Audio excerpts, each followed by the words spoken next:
Y me pone triste en particular porque voy a empezar hablando de lo que son los problemas de la I3, que es hoy día. En la I3 van a haber tres problemas. Hola, ¿qué tal? ¿Se perdieron las fotos?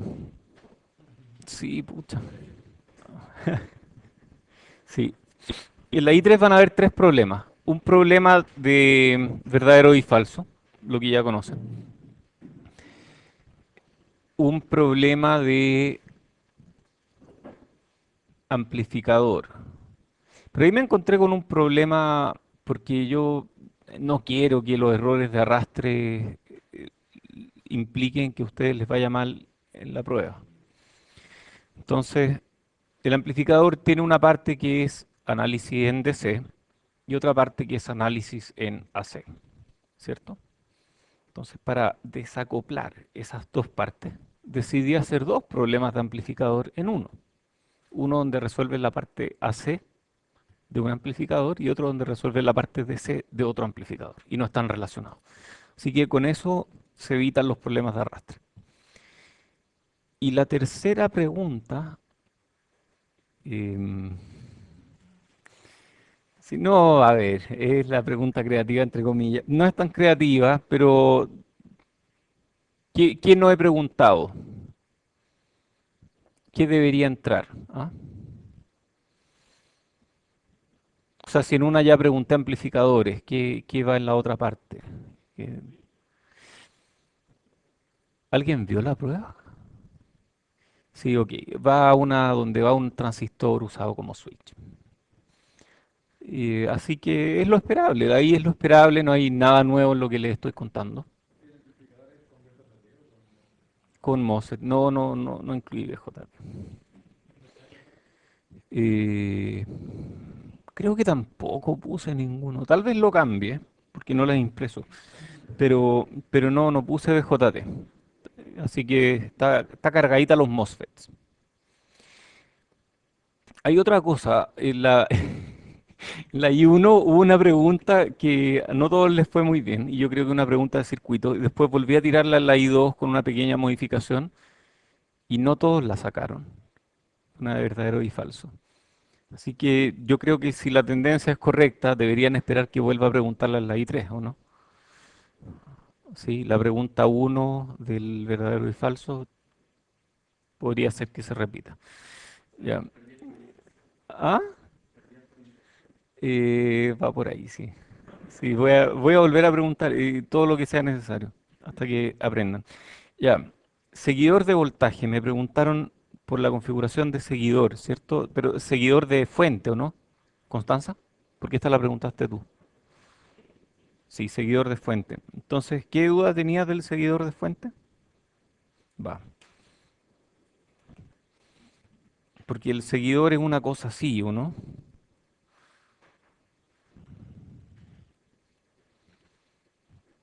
Es algo así, ¿cierto? Ya, ¿qué duda tenías de este?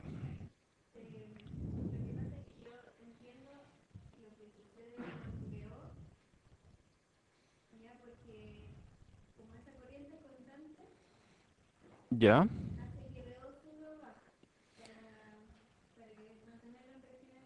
ya. Para mantener el VGS. Entonces tú dices, cuando este sube. Ah, pero VI. Yo sé que VGS es VI menos VO, ¿cierto? Y yo también sé que ID igual un medio. ¿Alguien sufrió algún accidente? ¿Está todo bien? Ya. Y D igual a un medio COX W partido por L por VGS menos VT cuadrado. Ah, momento, a ver. Si I sub D es constante, y este es constante, constante, constante, constante, constante, la única opción es que VGS también sea constante, ¿cierto? Y tú, de hecho, a partir de esta ecuación, tú puedes sacar VGS, ¿cierto? Pero yo sé que VGS es VI menos VO. Entonces VO es VI menos VGS, que es constante. Y ahí tú tienes la relación. Y esa es una relación instantánea. Sí, va a haber una diferencia, pero las señales pequeñas AC te las amplifica por uno, tal cual. Claro que esto igual cambia si tú le pones una carga, ¿cierto? Porque si tú pones un RL, ahí en realidad la corriente del transistor ya no es constante, porque ahí tiene una parte que es constante y otra parte que depende de DO. Entonces, esto ya no se cumple tal cual, pero algo se cumple. Según yo, la forma más fácil de ver el efecto de RL, tal vez puedo estar equivocado, pero la forma en que yo lo veo, que a mí me resulta extremadamente sencilla, es llevar esto mismo a GM efectivo y ROut. Y vamos a llegar a alguna relación de GM efectivo y ROut, y van a ver, si es que lo hacen, que el ROut de esto es el R visto desde este nodo. Y ese R es el paralelo entre lo que hay hacia abajo, que es, ¿cuánto es el R equivalente de una fuente de corriente? Infinito. En paralelo con lo que hay hacia arriba. ¿Y lo que hay hacia arriba cuánto es? Uno partido por GM. Entonces, el ROut es uno partido por GM. Entonces, nuestro amplificador puede ser modelado como un Norton con ROut uno partido por GM o como un Thevenin controlado con un ROut uno partido por GM. Si yo le conecto un RL aquí, es trivial ver cómo cae la ganancia. ¿De acuerdo? ¿Preguntas? Sí, pero hay una que tiene... La otra solución significa lo siguiente. Esto I sub D, esto es VGS, y sub D tiene sentido cuando VGS es mayor que VT. Esto es una parábola. No tiene sentido cuando VGS es menor que VT. Entonces, esa de ahí es la solución que nos interesa. Ya, sí, más preguntas. Buena pregunta. A ver, va a depender de los rieles de este seguidor. A ver, supongamos arbitrariamente que BI llega hasta el riel superior. Y eso es porque BI seguramente viene de una etapa anterior. Entonces BI, digamos que llega hasta el riel superior. Entonces el valor más alto para BO va a ser VDD menos VGS que cumpla con esta ecuación. Y si ese VGS es, por ejemplo, 1,5 volts, entonces tenemos inmediatamente que VO no va a alcanzar a llegar hasta el riel y va a estar 1,5 volts debajo del riel. El valor más pequeño para VO, que mantiene a todos los transistores de este circuito en región activa, o dije todos los transistores, pero veo uno, ¿habrá otro transistor en este circuito? Tal vez este es realmente otro transistor que viene de algún espejo de corriente. Entonces el voltaje más pequeño que puede haber aquí, que mantenga este en región activa, digamos que ese es nuestro valor límite inferior. Y ese va a ser el VDS de este transistor que mantenga este transistor en región activa. Lo cual no es tan terrible. De hecho, ¿qué pasa si este cae en triodo? Este se convierte en una resistencia pequeña, lo cual no es tan terrible. Echa a perder un poco la impedancia de salida de este amplificador porque pasa a ser el paralelo entre uno partido por GM y lo que hay hacia abajo, que ya no va a ser RO, sino que va a ser algo mucho más pequeño. Pero igual sigue funcionando. Igual VO va a ser parecido a VI menos VGS. Entonces, va a ser igual. Entonces no es terrible si este de aquí cae en región triodo. No es terrible, pero no queremos que ocurra. Va a afectarnos la linealidad, va a afectarnos la capacidad de manejar cargas, pero bueno, va a seguir funcionando. Más preguntas.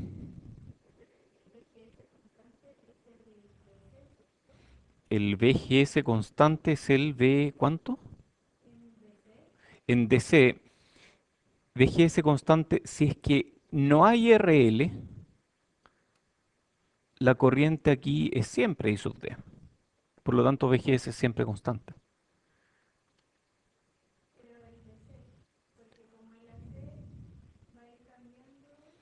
No, no, y si yo cambio este va a cambiar para mantener VGS constante. No va a ser... ¿Ah? ¿Cómo? Sin pérdida. Con ganancia uno. En la práctica no es así. En la práctica la ganancia no es uno porque este tiene un RO. ¿Eso implica ganancia no uno? No, pues eso no implica nada. Eso no, sí, algo implica, porque parte de la corriente se va por aquí, entonces ya no tenemos corriente constante. Ok, entonces si aparece un RO aquí, ya no hay corriente DC constante, y eso sí produce una pequeña desviación de esta ganancia uno. Pero en teoría, incluso si es que yo aplico una corriente, un voltaje AC aquí, y aquí tengo otro voltaje AC, la diferencia instantánea puede ser VGS constante. En el caso ideal donde este no tiene resistencia RO, etcétera. Ya, siguiente pregunta, era relacionada con los PEMOS. Alguien me preguntó cómo son los PEMOS y cómo son los signos de los PEMOS en pequeña señal o en gran señal. Ah, ya. Mira, la forma en que yo me aprendo los PEMOS, porque a mí me resultan súper complicados. De hecho, esto me producía problemas. Así yo no lograba entender bien los PEMOS. Yo me iba en micro al lugar donde hacía mi investigación y me iba pensando en los PEMOS. Me acuerdo claramente. Cómo eran 20 minutos de micro, y yo lo dedicaba a pensar así, a hacer simulaciones mentales de PEMOS. Y llegué a la conclusión de que la forma más fácil que yo tengo de entenderlo es imaginando que hay un espejo ahí, entre los NMOS que están conectados a tierra y los PEMOS que están conectados a un VDD. Que las corrientes son iguales, ahí ya el espejo no se cumple porque las corrientes bajan todas, ¿de acuerdo? En DC ya eso no se cumple. Pero los voltajes sí se cumplen, porque este voltaje, si este crece,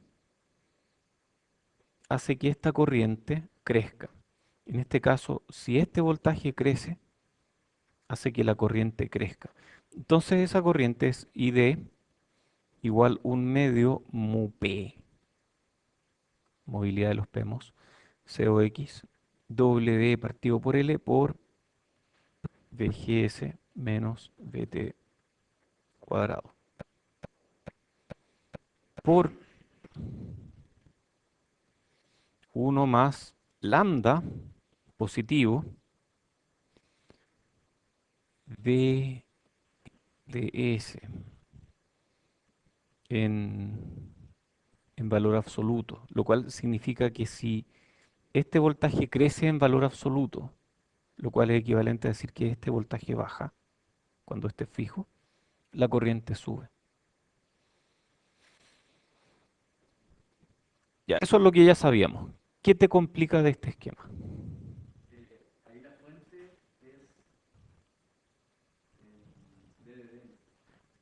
¿Qué fuente?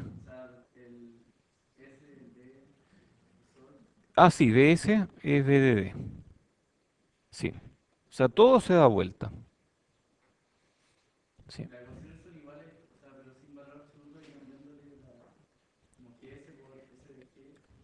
Sí, o sea, si quieres quitarle el valor absoluto, esto te queda VSG. A este no le puedes sacar el valor absoluto. Y este también VSD. Sí. Porque aquí VSD es positivo y aquí VSG es positivo. Son iguales, idénticos. Este es S, este es D, este es G. Y en pequeña señal G, S, GM, VGS. Eso es. Son idénticos. Entonces, pucha, yo no lo entiendo bien. ¿Por qué en pequeña señal pueden ser iguales? De hecho, en pequeña señal, esto significa que cuando yo aumento VGS, a ver si me siguen con esto. Cuando yo aumento VGS, dado que Gm es positivo, si yo aumento VGS, aumenta la corriente entre dren y fuente.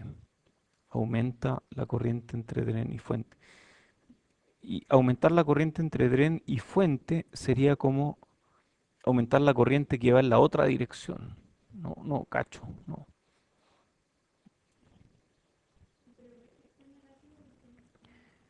VGS es negativo. VGS, no, pero aquí yo estoy diciendo que se aplicó una diferencia positiva de VGS. Y una diferencia positiva de VGS es subir VG, ¿o no? Ah, no, no, no, a ver, o es bajar VG, ¿cómo es la cosa? Ahí es donde uno se enreda, pero infinitamente. La forma más fácil, según yo, es reemplazar esto ahí y listo. Pero si uno quiere entender el detalle de cómo funciona esto, porque de hecho funciona, o sea, si uno lo reemplaza, funciona el tiro. Pero si uno quiere entender bien el detalle va de esta forma. A ver, si yo subo VG, ¿qué le pasaría a la corriente de este transistor? ¿Crece o decrece? Decrece, ¿cierto? La corriente se achica porque el VGS es menor. O sea, si yo subo este voltaje, si yo subo VG, la corriente se achica. Si yo subo VG, la corriente crece. Hay algo raro aquí. Momento, momento. Hay algo raro. Si yo subo VG en DC, la corriente instantánea decrece. Si yo subo VG en AC, la corriente AC entre D y S crece. Esa corriente crece. Y se le resta a la corriente DC. Y el resultado es que instantáneamente la corriente decrece. O sea, si yo subo este voltaje, la corriente instantánea decrece porque creció la corriente AC que va en la otra dirección. No espero que lo entiendan instantáneamente, pero sí espero que le den una vuelta a partir de lo que acabo de decir, porque eso puede ayudarlos a entender. Hay que seguir estas lógicas. Si subo este, ¿qué pasa con este? Que este sube. Entonces, si este sube, la corriente entre D y S sube. La corriente entre D y S sube. Pero esta en realidad es lo que se le suma a la corriente DC, que ya hay. Y la corriente DC va para el otro lado. Entonces, el efecto neto es una reducción de la corriente instantánea. Cuando yo subo este voltaje, el efecto neto es una reducción de la corriente instantánea. Ok. em, Sigamos con la que viene ahora, que es VD o VS para I. Esto lo dije alguna vez. ¿Sí?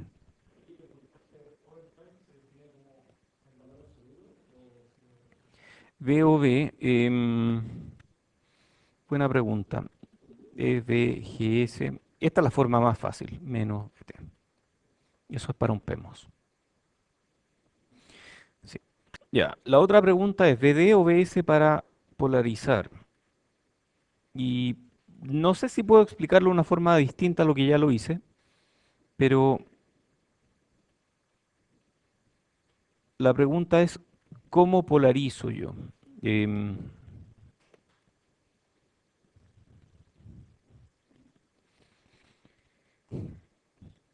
¿Cuál de estos me define una corriente I sub D en el transistor?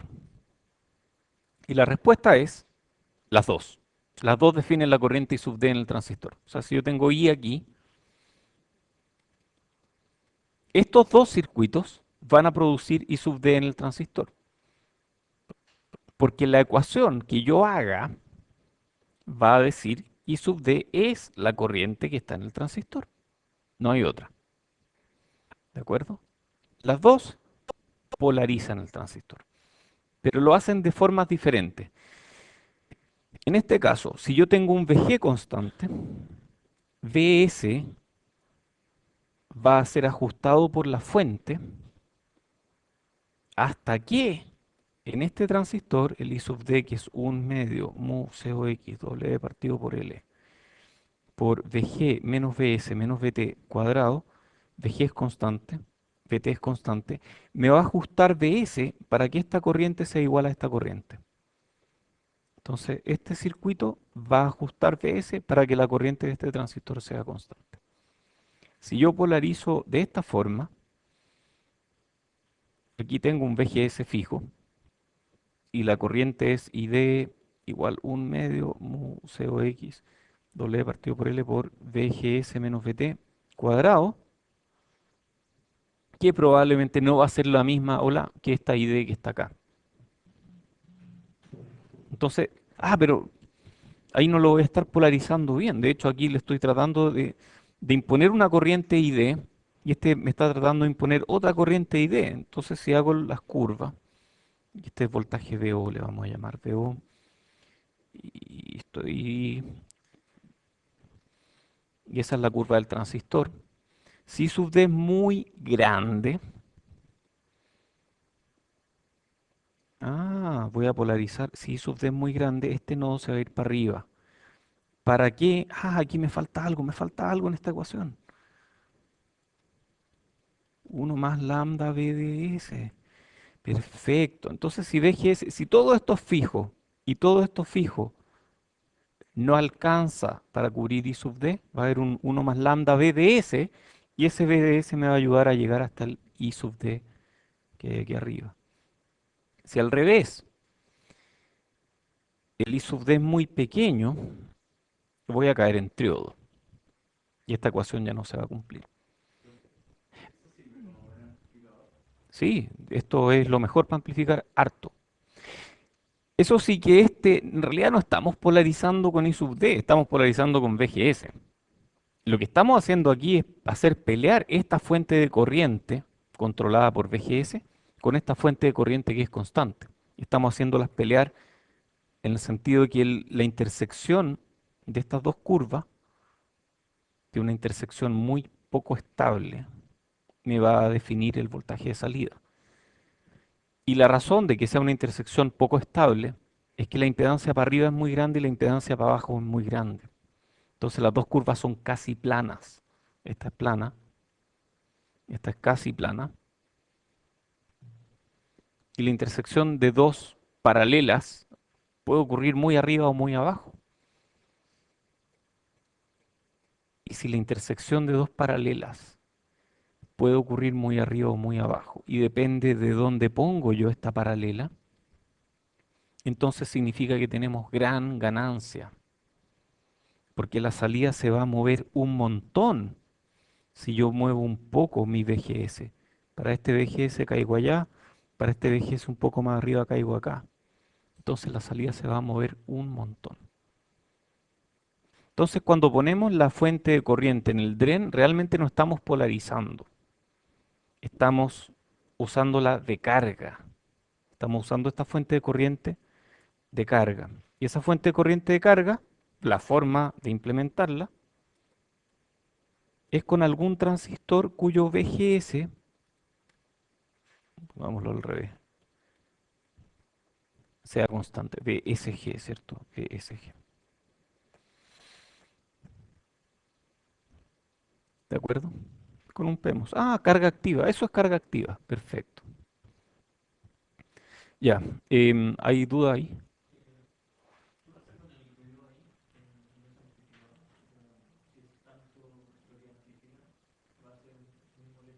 Wow. Esa es una pregunta muy interesante. Y te voy a dar una décima por eso. Porque me, porque me está adelantando para un curso que viene después. A ver, ¿qué pasa con el ruido? Sí, a ver, el ruido de un amplificador, es peligroso. Yo tengo el peligro de no terminar la materia cuando me hablan de ruido, porque es como que me dieran cuerda. El ruido de un amplificador, digamos este es mi amplificador, depende de todos los componentes que disipan dentro de este amplificador. Le hace transistores, resistores, punto. Y ese ruido, hay una forma matemática de estimarlo y una forma de llevarlo a un puro número es ponerlo aquí en la entrada. Entonces, es decir, el ruido de este amplificador que tiene ganancia A, yo lo puedo modelar como una fuente de ruido en la entrada. Si la ganancia A es muy grande, ese ruido va a quedar multiplicado por A la salida y va a ser muy grande. Efectivamente, entonces el ruido de los amplificadores que tienen mucha ganancia es grande. ¿Qué pasa si tengo varios amplificadores en cascada? Cada uno con su ruido. Entonces tengamos esta idea. Entonces este, llamémosle N1, N2. VO, VO debido al ruido va a ser, si quieren, N1 por A1. En realidad, seamos honestos, esta cuestión así no funciona. En realidad hay que elevarlo al cuadrado, porque el ruido es finalmente el resultado de una estadística. Entonces no podemos saber el valor instantáneo, pero sabemos estadística y esas se manejan por varianza, entonces hay que elevarlo al cuadrado. Entonces el voltaje de salida debido al ruido 1 va a ser N1 cuadrado por A1 cuadrado más A2 cuadrado. Algo así, ¿o no? ¿O no es así? ¿Ah? O tal vez estos se suman así, ¿ah? ¿O no? ¿O cómo es? ¿Cómo es para el caso del ruido? Ah, se multiplican, ¿cierto? Eso me decían ya, A1 por A2. Y ahí sí al cuadrado, ¿no? Sí, ahí estamos bien. Perfecto. Más N2 por A2, todo esto al cuadrado, ¿cierto? ¿Cuál es el ruido que más me molesta en esta ecuación? ¿N1 o N2? ¿Ah? N1, ¿cierto? Porque el que se ve sometido a la mayor ganancia. Entonces, cuando tengo una cadena de amplificadores, el ruido que domina es el ruido del primer amplificador.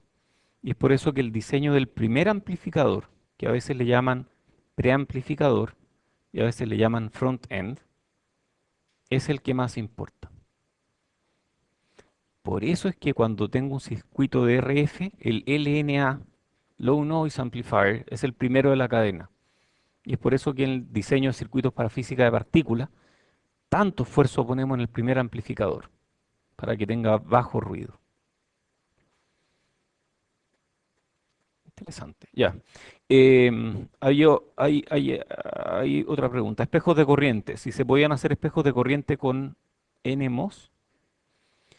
Em, Voy a contarles cómo se distribuyen las corrientes en un circuito para que tengan una idea.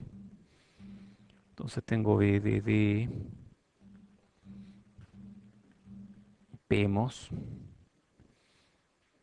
em, alguna resistencia, NMOS.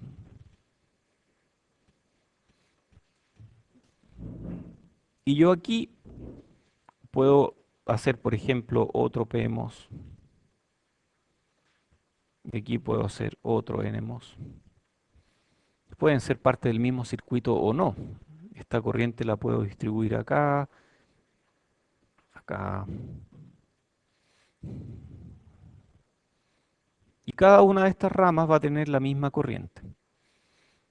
Una forma de hacer que estas corrientes tengan mejor impedancia de salida es cascodeando.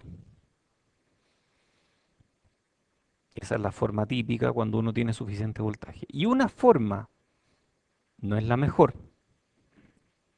pero funciona, para sacarle un voltaje a este cascodo es, por ejemplo, poner aquí un divisor resistivo. Y otra forma, aún más usada, pero que tampoco es la mejor, es poner cosas como esto. Entonces yo puedo cascodear aquí también y hacer lo mismo.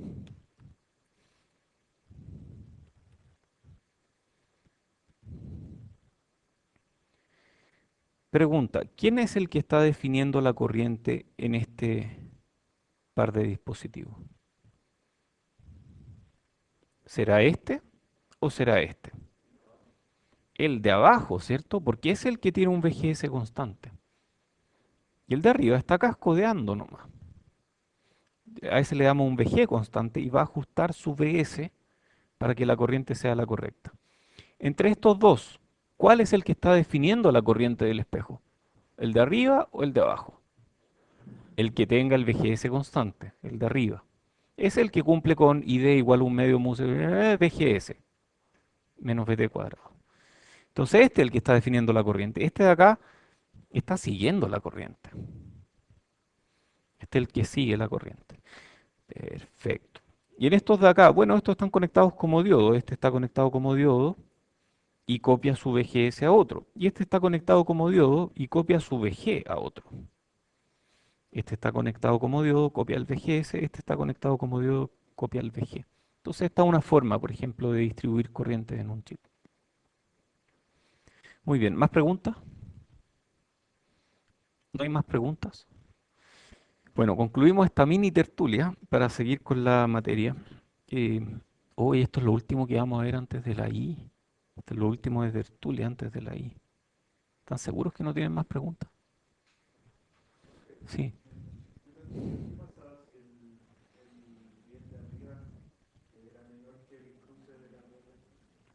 Si el riel de arriba... A ver. Ah, si es que veo... Si es que el riel de arriba...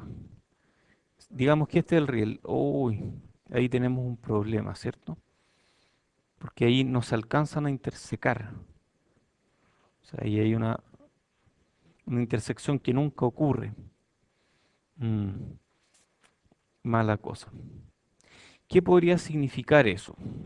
Si es que en el riel de arriba, esta fuente de corriente, ¿qué significaría eso? Significaría que el voltaje que es capaz de entregarme esta fuente de corriente aquí, ese voltaje aquí, que es este voltaje, puede ser mayor que el riel. Y eso no puede ser verdad. Entonces probablemente hay algo malo con la definición de esta fuente de corriente aquí. Esta fuente de corriente o debería ir más abajo, o tal vez, si es producto de un PEMOS, en vez de ser así, va a ser así. De hecho, va a ser así. Si es que esto es un PEMOS, va a tener una curva de este estilo. Y ahí sí hay una intersección. Entonces, siempre hay una intersección. En circuitos físicamente factibles siempre hay una intersección. Muy bien. ¿Más preguntas?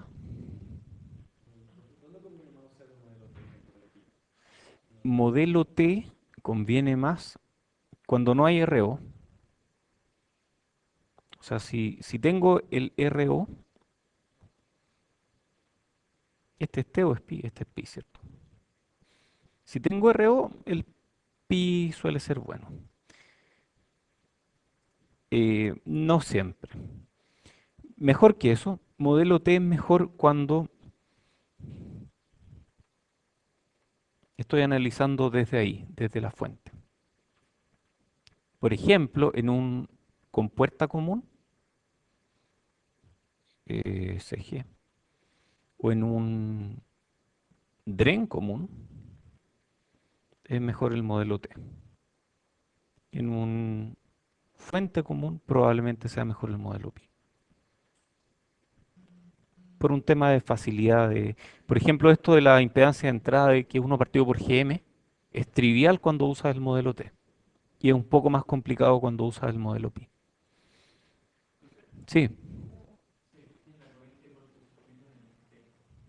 en el modelo T, a ver, si yo tengo, así el modelo T o no, SGD. Ese es, ¿cierto? Tenemos R, este uno partido por GM, esto es GM, VGS. Ya, ¿cómo es la corriente de cortocircuito? Igual como en cualquier otro circuito, la corriente de cortocircuito depende cuál es tu salida. Si tu salida es D, esa es la corriente de cortocircuito. Si tu salida es S, Esa es tu corriente de cortocircuito. Ok. em, ya, sigamos con la materia. Esto es lo que habíamos visto. Habíamos hablado de la polarización de MOSFET, de BJT, perdón, switch BJT. Y habíamos hablado de amplificadores, dijimos que había tres configuraciones básicas y vimos la primera y dijimos que la íbamos a ver muy por encima porque en realidad esto ustedes ya saben hacerlo. Calculamos VO partido por VSIG. Aquí la gran diferencia es el RIN. Y el RIN en este caso, y el RIN visto en esta dirección. Sí, ese RIN es el que me interesa. En pequeña señal, ¿cuánto será ese RIN? ¿Ah? ¿RPI tan fácil? ¿Es tan fácil? A ver, tengo RPI, tengo RO. Aquí esto es tierra, tierra, ¿cierto? Todos lo ven, ¿cierto? Tierra, tierra, tierra. Perfecto. ¿Por qué lo dibujé para arriba? Ya. Y ahí tenemos ZIN, ZIN. Efectivamente es RPI. O sea, la impedancia de entrada en este es RPI. El RIN visto ahí. Y si lo miro desde acá, el RIN en realidad puede ser RPI paralelo RB, ¿cierto? Si es que lo estoy mirando desde acá. Entonces todo depende de cómo me define el RIN. Si me lo defino desde la fuente, el RIN visto desde la fuente va a ser RB paralelo RPI. Ok, teníamos la ganancia, ustedes lo pueden calcular. Y tenemos este otro que es con degeneración de emisor, que es una generalización del anterior. Este incluye un resistor en el emisor, o sea, incluye un R aquí. Ah, ese R en realidad es en pequeñas señales, entonces seguramente este va a llevar un R aquí. Puede ser algo así. RIN crece en 1 más GMRE. La ganancia disminuye en 1 más GMRE. Esto es relativo, ¿ah?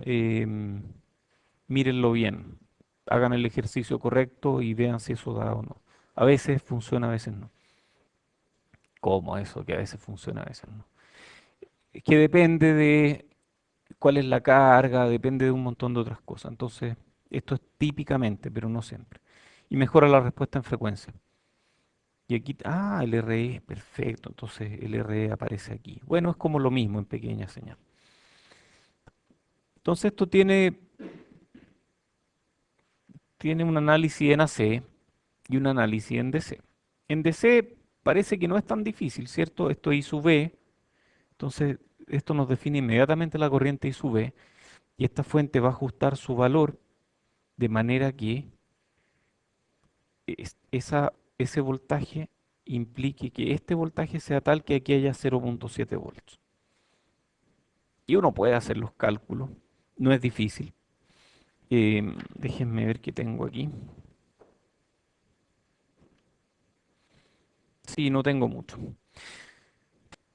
Después de eso, después de que uno hace todos esos cálculos y constata que aquí Vc es mayor que 0,2 volts, entonces esto está en región activa, etcétera, uno pasa a pequeña señal. Y en pequeña señal uno puede cortocircuitar este, cortocircuitar este, cortocircuitar este.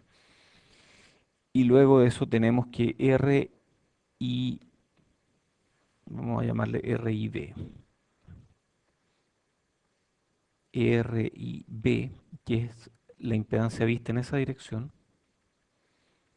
esta ya no es RPI, esta pasa a ser beta más un veces RE más RE. Aquí parece que es más fácil el modelo T. Entonces aparece este RE. Beta más un veces. Claro, es parecido al anterior, pero aparece este RE multiplicado por beta más uno. ¿Qué más? La ganancia. VO partido por VI es menos alfa por RC paralelo RL partido por RE más RE. Y ahí apareció ese alfa. Esta es la resistencia total en el colector, esta es la resistencia total en el emisor. Y esa es la ganancia desde este nodo de I a BO. Desde aquí hasta BO aparece esta ganancia. Em, y no hay mucho más, la verdad. El resto es relativamente sencillo. Sí, tal vez deberíamos anotar esta otra. Ganancia de voltaje desde VS a VO.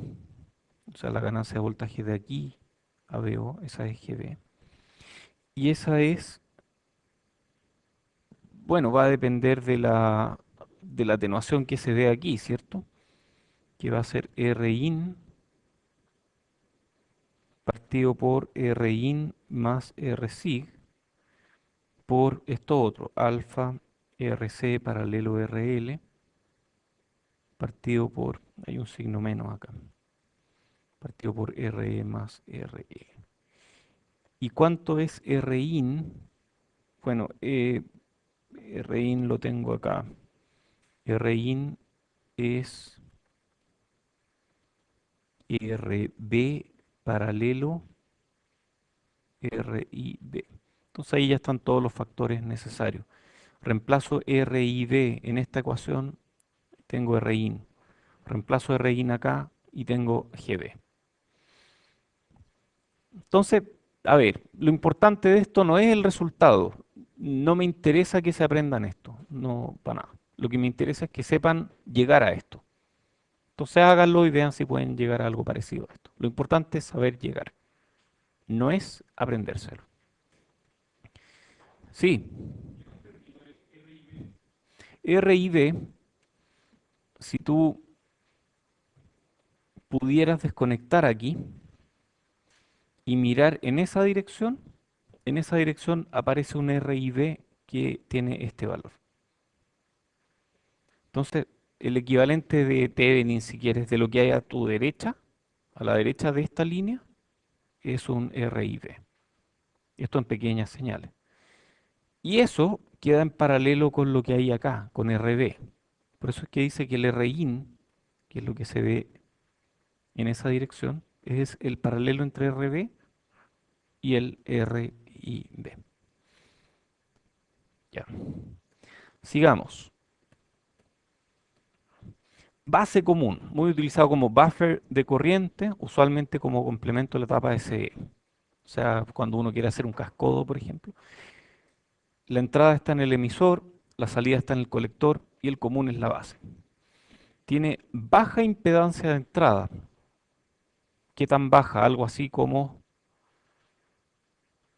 si aplicamos modelo T, RE en la impedancia de entrada. Alta impedancia de salida, que va a ser del estilo GMRO por lo que haya en el emisor.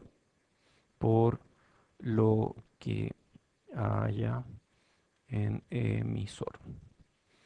Ganancia de corriente prácticamente unitaria. De hecho, la ganancia de corriente es alfa. Y recuerden que alfa es beta partido por beta más 1, donde beta es muy grande, por lo tanto alfa es casi 1. Y excelente ancho de banda. Entonces esas son las características y uf, este me da un poco de susto porque son muchos elementos. Esta línea punteada significa que yo generalmente puedo optar entre darle una entrada de corriente o darle una entrada de voltaje. Hay preguntas. Tú puedes calcular GM efectivo igual. Saquemos esto. Aplicas entrada de corriente y GM efectivo lo puedes calcular igual. El problema es que el GM efectivo va a ser, por definición, corriente de cortocircuito partido por voltaje.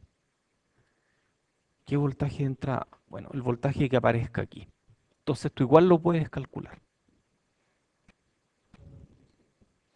Va a ser esa corriente multiplicado por la impedancia de entrada. Entonces se puede calcular ese voltaje. Se puede hacer todo lo mismo que ya sabemos.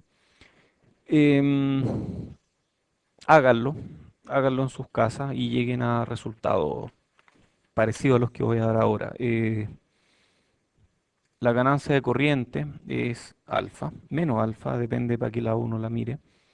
El voltaje de salida, el Rin, perdón, Rin es RE, que es prácticamente uno partido por GM, si uno lo mira en esa dirección, Rin. Em, ¿Qué más? Ganancia de voltaje. Ganancia de voltaje va a ser desde aquí hasta allá.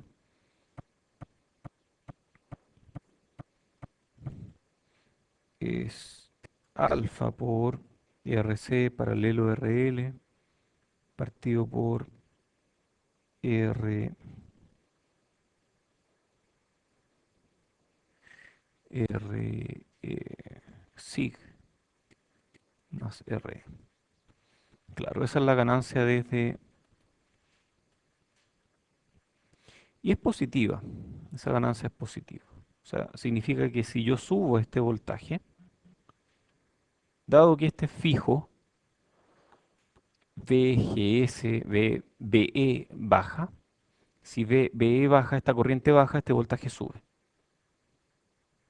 Entonces, cuando subo este, sube ese. Hay ganancia positiva. Sí, estas son las ecuaciones que me interesan. Ah, y la resistencia de salida la tengo en alguna parte, ¿o no? No, no la tengo aquí. Ah, bueno, en este circuito ROUT RC por inspección. Bueno, el siguiente que vamos a ver es amplificador de colector común. También se llama seguidor de emisor. Es muy utilizado como buffer de voltaje. Aparece esta diferencia de VE 0.7 volts. Entonces VE va a ser VB, wow, lo perdí, VB menos 0.7 volts. La entrada es la base, la salida es el emisor y el común es el colector. Tiene alta impedancia de entrada, muy alta de hecho, pero no es infinita. Baja impedancia de salida, del orden de RE. Si uno mira hacia arriba aparece como un RE. Y una ganancia de voltaje prácticamente unitaria. Entonces aquí hay un ejemplo, esta es una posible configuración del CC. Tenemos la entrada aquí, inmediatamente vemos una atenuación. Em, Este está polarizando, por lo tanto este va a tener una corriente I sub V y VO va a ser el voltaje aquí, más esta diferencia de este capacitor. No, no es muy difícil, no es muy difícil verlo. Tengo algunas ecuaciones aquí. La ganancia de voltaje es prácticamente uno, asumiendo que aquí no hay mucha caída de tensión. La resistencia de salida en este circuito es RE más Rsig paralelo RB partido por beta más uno. O sea, es prácticamente RE. RIB, que es esta que está acá. RIB es beta más uno por RE más RO paralelo RL. Wow, o sea, RL influye en esa resistencia. Y eso es prácticamente beta más uno por RL. Ah, es como, ¿cómo le llamábamos a eso? Reflejar una resistencia a la base. Esta está en el emisor y la reflejamos a la base multiplicándola por beta más uno. Ok, no hay mucho más que ver aquí. Este es un resumen, hay que usarlo con cuidado. Y después viene, oh, esto lo tienen ustedes, así que lo pueden mirar. ¿Hay preguntas? No, no hay preguntas. Ya. Algunas configuraciones adicionales. Entonces, esto es lo mismo que ya vimos. Carga activa, ya saben lo que es. Estas son nuevas. Esta es nueva. Y cascodo, ya saben cuál es. Entonces, carga activa. La motivación es la siguiente. Es difícil obtener alta ganancia en una etapa. ¿Cómo obtener la mayor ganancia en una etapa? Lo ideal sería que mi carga, que este Thevenin que tengo en la carga, este en realidad es BSC, que este Thevenin que tengo en la carga sea lo más plano posible. Pero tengo que llegar hasta BSC, entonces yo quiero que sea algo así.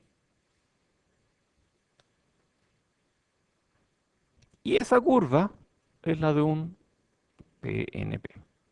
Entonces yo uso un PNP como carga. Si no uso un PNP como carga, la ganancia está limitada. ¿A cuánto? Bueno, yo puedo calcular a cuánto está limitada. De hecho, calculémoslo. Esto es BSC. VO es BSC menos RC por I sub C, ¿cierto? I sub C em, menos RC por I sub C. Pero I sub C depende de BI. I sub C es I sub S por E a la BI partido por BT. ¿De acuerdo? Y la ganancia es DBO a DBI, ¿cierto? La ganancia es DBO a DBI. La derivada de BCC es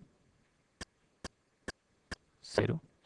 Entonces esto me da menos RC por I sub S por E a la BI constante partido por BT por la derivada de todo esto que es uno partido por BT. Em, y esto de acá es I sub C,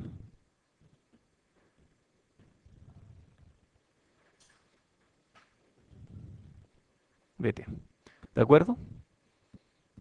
Que no es muy distinto a lo que ya sabíamos. Sabemos que esto es GM, entonces esto es RC por GM. Ok.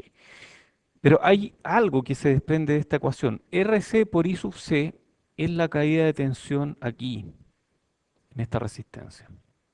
Entonces eso es caída de tensión en RC partido por BT. Entonces esa ganancia está limitada por la máxima caída de tensión que yo puedo tener en RC. ¿Que es cuánto? VCC. Yo no puedo tener una caída de tensión más grande en RC que VCC. Si es que este voltaje fuera muy, pero muy, muy chico, ya este cayó a región de saturación hace rato, la máxima caída de tensión está limitada por arriba en VCC. Entonces AB va a ser menor que este estricto VSC partido por VT. No hay otra. No hay otra opción. ¿Qué nos gustaría? Tener una ganancia mayor que este límite. Y para lograr una ganancia mayor que este límite, tenemos que acudir a un PNP. Y un PNP, en el fondo, hace como que el BCC fuera mucho más alto. Pero ya, ok, lo curvamos y lo dejamos hasta ahí. Pero es como si el BCC fuera mucho más alto. Entonces, esta es la idea. Si cambiamos esta resistencia, que en el mejor de los casos, con un BCC muy alto, logramos tener una resistencia de salida grande, cambiamos esa por una fuente de corriente implementada con un PNP. Esa fuente de corriente implementada con un PNP me permite una ganancia mucho mayor que la ganancia que me permite una resistencia de carga. Este es un análisis de un amplificador con carga activa. Vemos que esto es un espejo de corriente. No hay más que eso. Corriente de polarización. Entonces te produce un VBE, valor absoluto, que se copia a este PNP. Por lo tanto, este se convierte en una fuente de corriente constante porque tiene un VBE constante. Y esta fuente pelea con una fuente de corriente constante y produce aquí una gran excursión de salida. Entonces, finalmente la ganancia aquí va a ser, ¿me ayudan o no? Menos GM por, digamos que este es Q1, este es Q2.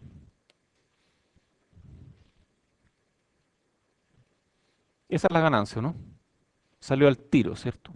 Si hacen los modelos de pequeña señal van a llegar a que eso. Esta es muy grande en BJT, por lo tanto la ganancia puede ser muy grande. Sí,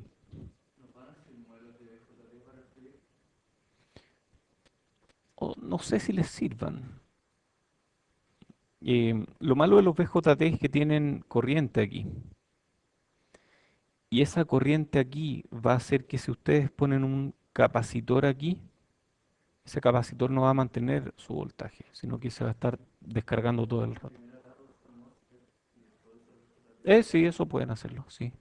Pero no pueden integrarlo porque el proceso que les dimos para chips tiene solamente MOSFET. Entonces podrían usar BJT si es que lo hacen discreto. Los BJT en general son súper fáciles para hacer análisis, para hacer cálculos eh, de este estilo. O sea, realmente se facilita el diseño en los BJT. Lo otro es que GM, ¿cómo era la fórmula para GM? Es súper fácil también, no depende del BJT que estemos usando. Cualquier BJT tiene el mismo GM para la misma corriente. Entonces es muy fácil hacer estos cálculos, es muy fácil diseñar con BJT. Ya, esto es nuevo, esto sí es nuevo. CCCE, CCCC y Darlington. Son configuraciones parecidas, estas tres caen como dentro de las mismas categorías. Y la motivación detrás de esta,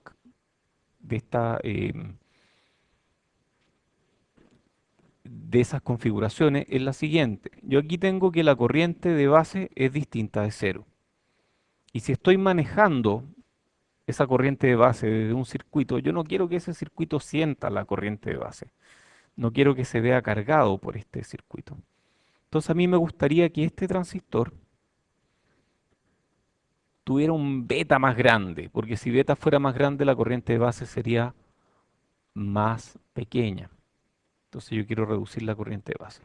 Entonces la idea es, bueno, ¿qué pasa si pongo dos de estos en cascada?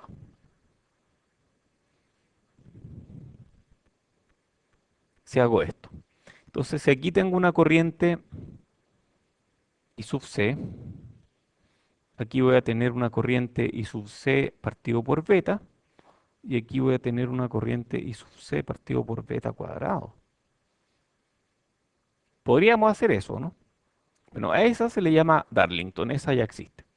Darlington, y es esto esencialmente. Esto y le ponemos esta fuente de corriente aquí, que es para que se recupere más rápidamente. Si no ponemos esta fuente de corriente, se vuelve muy lenta la configuración. Entonces, el Darlington, esencialmente, o cualquiera de estas, la más típica del Darlington, y muchas veces le llaman Darlington, aunque sea de cualquiera de estos tipos, la configuración Darlington, la gracia que tiene es beta mucho más grande, del orden de beta cuadrado. Entonces, si beta es 100, yo con un Darlington puedo llegar a beta 10.000, y eso reduce las, los requerimientos sobre la corriente de base. ¿Cuánto es, si a esto yo le llamo un transistor compuesto, cuánto sería el VBE en este transistor compuesto?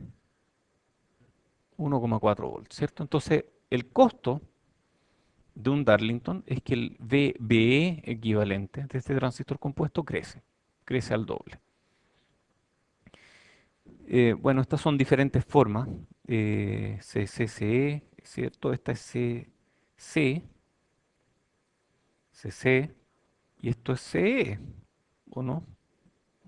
Sí, porque este es el común, CCCE, perfecto. Este de aquí es CC, y esta de aquí es CC también.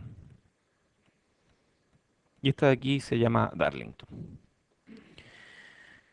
Suelen ser lentos. Yo lo uso para aplicaciones de encender y apagar lentamente. O sea, suelen ser mucho más lentos que los transistores individuales y la razón de ello es que es lo que está explicado aquí.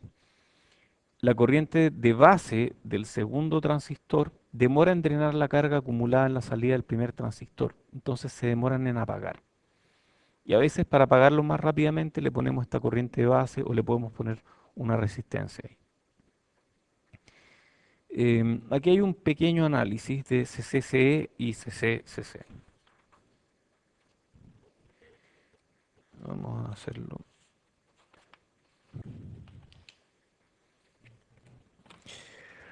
Entonces, la corriente de polarización establece la corriente de C en Q1 en ambos casos. Esta puede ser, puede estar ausente, de hecho podemos eliminarla y podemos poner una resistencia o podemos dejar que sea el I sub B directamente. Q1 va a aumentar la ganancia de corriente y la resistencia de entrada. Entonces, si nosotros pudiéramos definir un dispositivo compuesto, esto le vamos a llamar dispositivo compuesto o compound device, que incluye dos transistores. Entonces el dispositivo compuesto, en este caso, va a tener un RPi que va a ser igual al RPi1 más beta más 1 veces el RPi2. Y un Gm compuesto igual a Gm2 partido por 1 más RPi1 partido por beta más 1 RPi2. Y un beta compuesto de beta por beta más 1. Entonces podemos tener los parámetros del dispositivo compuesto inmediatamente. Entonces beta crece. Y Gm no cambia mucho Gm porque es como el Gm2 partido por 1 más algo pequeño. Esto es pequeño. Entonces Gm baja, pero baja muy poco y Rpi crece. Entonces este creció y este bajó, pero bajó poquito. ¿Sí? Sí, buena pregunta. A ver, este tiene que ser este, ¿cierto? O sea, esta es la base. Y esta es la base aquí. Este de aquí sería el colector. Y este de aquí sería el emisor. Entonces este en realidad lleva el emisor a tierra y este lleva el colector a VCC. Em, la tierra. Dame un segundo. No, es que hay otras versiones. Por ejemplo, esta no es la única forma de hacerla. Por ejemplo, si este tiene este terminal colgando, este es el emisor. Puede no necesariamente ir a tierra. Entonces, este puede ser un dispositivo flotante. O lo mismo aquí, pero ahí pasan a ser la misma cosa. Ok, Darlington. Los colectores van unidos y el emisor de Q1 va a la base de Q2. Esta corriente establece la polarización de este dispositivo, puede estar ausente o reemplazada por un R, conectado como CC idéntico a este, al CCCC, conectado como CE, se parece al CCCE, y hay más, Darlington complementario es Cyclai, Darlington en Bicemos, que utiliza, por ejemplo, un MOSFET,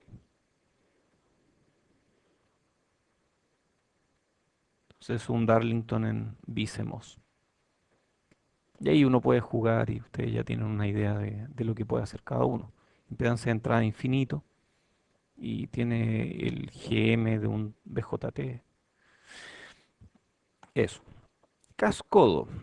Ya vimos Cascodo y lo aprendimos más o menos bien en en las clases anteriores, ¿cierto? Que es CE-CB, ¿cierto? Este es CE seguido de un CB. La etapa CE es una buena fuente de corriente, entonces pequeñas variaciones de voltaje aquí producen pequeñas variaciones de corriente aquí. Y esas pequeñas variaciones de corriente tienen dos caminos. El RO, que es gigante, o la impedancia que se ve hacia allá arriba. Y esa impedancia que se ve hacia allá arriba es muy pequeña. Entonces casi toda esta corriente se va por aquí. Cuando digo que se va hacia arriba, en realidad esa es la corriente AC, porque la corriente DC sabemos que viene hacia abajo. Entonces, el cascodo atrapa estas pequeñas variaciones de corriente y las pone aquí a la salida, pero con un Z out mucho más grande. Entonces, aquí está la misma explicación. Se lleva la mayor parte de la corriente de la fuente controlada, que es la etapa CE, porque ve una impedancia 1 partido por GM, que es mucho más pequeña que el RO. Aumenta la impedancia de salida y hace que el VCE sea más estable, este VCE sea mucho más estable. Sí,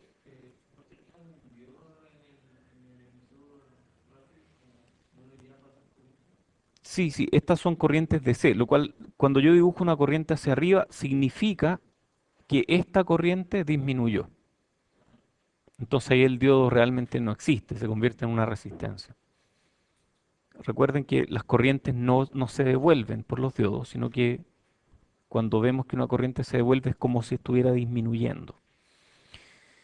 El cascodo aumenta la resistencia de salida y reduce el efecto capacitivo aquí. O sea, este capacitor deja de ser un problema. Análisis. ¿Qué tengo para análisis? Sí, no, no. Me preguntan si un BJT se puede construir usando dos diodos. Y lo tentador es decir, ya, pues si pongo dos diodos así, tengo un BJT. Porque esto es N, este es P, esto es P y esto es N. El problema es que no, cuando haces esto no tienes la gran característica del BJT y es que el colector sea capaz de atrapar los portadores de carga que pasan por la base. Eso no ocurre aquí, no ocurre en este esquema. Entonces, si bien es el mismo sándwich, de la forma en que se explica en los libros, eso no ocurre. Además que aquí hay otros efectos que no estamos diciendo. Por ejemplo, una unión PN, ¿se acabó la hora? Casi. Una unión PN es un poco más complicado que eso. Esto nunca lo hemos hablado en el curso, pero tiene que ver con lo siguiente. ¿Qué pasa en el contacto mismo? Porque el contacto seguramente me estoy conectando de un semiconductor a un metal. ¿Qué pasa en la unión entre un semiconductor y un metal? De hecho, la unión entre un semiconductor y un metal puede ser otro diodo. Eso no lo hemos hablado. Entonces, esa interfaz que ocurre aquí, cuando uno fabrica una de estas cosas, uno trata de minimizar el efecto de esta interfaz. Entonces tratamos de hacer algo que se llama unión óhmica, que es la unión que ocurre cuando yo conecto un metal con un semiconductor altamente dopado. Esa unión óhmica hace que esta unión no se comporte como un diodo, porque lo típico es que sí se comporte como otro diodo. De hecho, que se comporte como un diodo Schottky. Aquí tenemos también una unión óhmica. Y si ponemos uniones óhmicas aquí y aquí, entonces dejas de tener realmente el sándwich NPN que tendrías normalmente en un transistor. O sea, esta parte NPN no puede ocurrir porque hay una unión óhmica aquí que hace que eso ya no ocurra. Ya, análisis del cascodo. No creo que alcancemos a ver mucho. Tengo reunión. Sí. Eh, sí, vamos a tratar de ver este análisis, pero se me está acabando la hora. Quedan tres clases, una el miércoles, una el lunes y otra el miércoles. Me queda por ver la materia de tres clases. Estamos justos, estamos realmente justos con la materia. Así que yo creo que vamos a terminar a tiempo, pero no podemos atrasarnos mucho. Eso. Sí, dejémoslo aquí. Está bien. Si tienen dudas de la I,